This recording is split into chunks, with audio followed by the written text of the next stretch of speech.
So let me just get on with it and introduce David Dempster. Thank you very much. Thank you. So, yeah, my name is David, and I come from Scotland. I come from a town called Perth, which is on the east coast, and I'm going to play you mostly Scots and Irish music.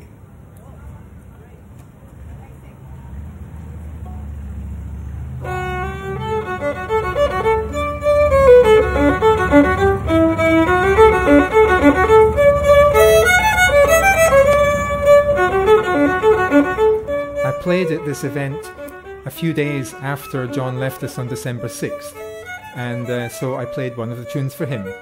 And I just want to tell you a little story first. About 10 years ago, John and I met up at my mother's house in Scotland, and the two of us, John and I, spent a day walking around the hills and fields around Perth. We went across the Ochil Hills and down into the Erne Valley, and of course we ended up in the pub at Bridge of Erne.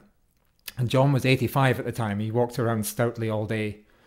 And he spent a lot of the time telling me about our family, starting with his grandparents, going well back into the 1900s, 1800s.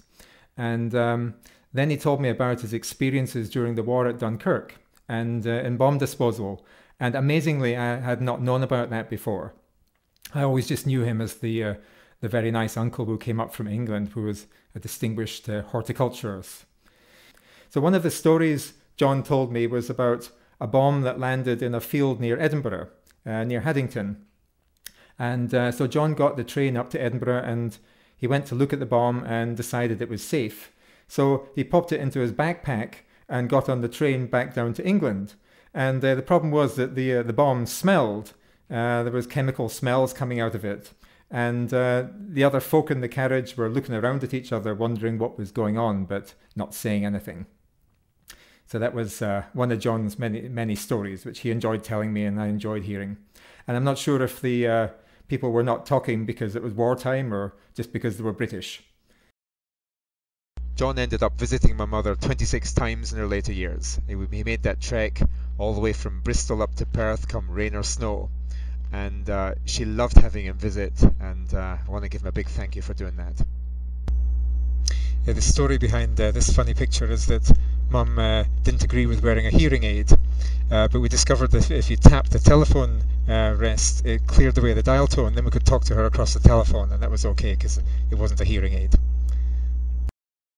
Having learned more about what John did during the war and his combination of intelligence and courage, I think of him as being the right man in the right place at the right time, a bit like Winston Churchill. There are a lot of people who are very lucky to have John there doing what he did. Apart from his amazing achievements, which are on public record, John was just about the nicest chap you could ever hope to meet. Colin Hudson once told me they broke the mould when they made John, and I'd certainly go along with that. So here's my tune for John to say goodbye to him.